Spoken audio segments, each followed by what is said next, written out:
years later, we have a second device that we're actually interacting with the military again. The Q collars all over the military.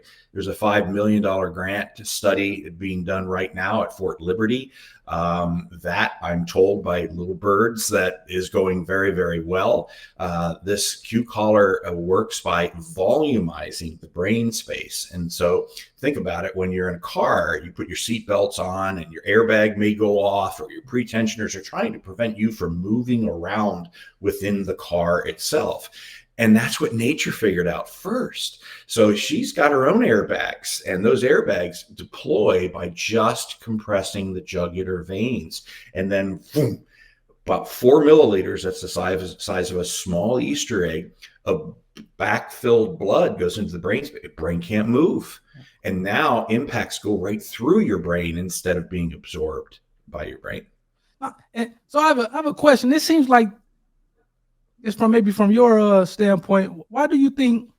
Because it seems like when you got on this topic and really started delving deep in it, like you said, you figured it out 6 months, 8 months, relatively quickly compared to the 100 years and all the money that had been spent into it. I guess kind of maybe starting with that, what do you think they were missing, or they weren't focusing on the right issue as it relates to the brain volume and whatnot? Well, why do you think that is? Because that just seems, and that seems like $100 billion and not moving the needle at all. It seems like they were completely off.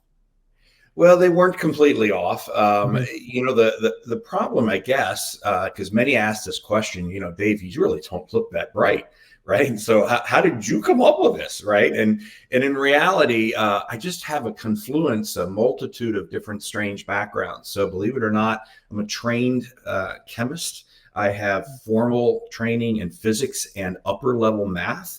And then I went into medical school and physiology. And then I just happened to be an entrepreneur. I owned a lot of real estate. By the time I got out, I ended up interfacing with the technology departments of a development firm that were making wound dressings for Pfizer. They went under, and then they had this. And I was already interested in their intellectual property. And I actually showed up at an auction, if you can believe that, and bought all of the intellectual property in the entire pilot plant. Are you sitting down? For $27,000. So I was off to the races with a fully functioning pilot plant, which enabled me to play. I mean, you put a brain like mine in a lab like that, where I can start changing things and not do it at enormous expense. I started creating clever little ways of dealing. We were putting all kinds of things in our wound dressings, Manuka honey and elemental silver. And again, this was 20 years ago. Right. You know what I mean? So I know it's done like crazy now, but we were sort of forging a way into that pathway.